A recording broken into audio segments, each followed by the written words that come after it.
caruurteena iyo dalkeena bay noo xoreeyay wallahi mahad walaalayaal walaalayaal maanta waa maalin weyn maanta waxa weeye waxaynu jabinay gidaar weyn baynu jabinay gidaarkii inaga hor jooga waan jabinay waxaynu u mahadnaqaynaa waddanka Guinea dadkiisa sida gobonimada ee sharafta leh u soo dhaweeyay wafdigeena madaxweynuhu hogaaminayay kuwa kale soo socdaan waxa leeyna ku soo dhiirada oo wadada mara dawlad Soomaaliyeed oo loo habradaa ma jirto oo awood leh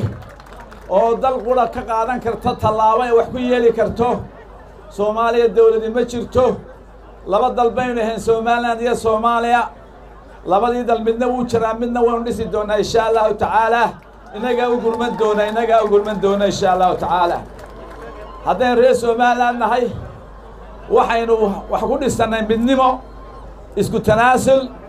iyo ismaqal iyo isjeclaan iyo wanaag isfar baynu ku dhaqayaan halka ku soo gaadhnay inagoona adduunka Ilaahay ma jecel cid kale gacan noo geysan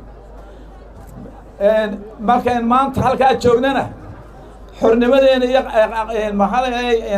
itiraafkeenu waa inta maanta oo laga sii dhawaadaa uma weey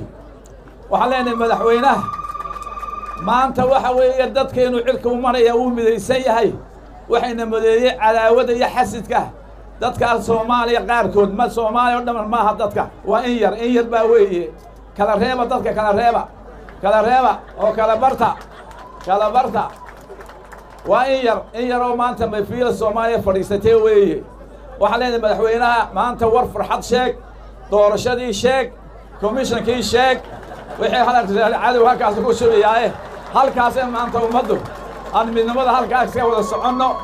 kariiradaan iska qaadno kariirada commissionka inuu ku rafanay waa wax yare 7 9 ka dhig 9 baanu ka dhignaa insha Allah ta'ala salaamu alaykum wa rahmatullahi wa barakatuh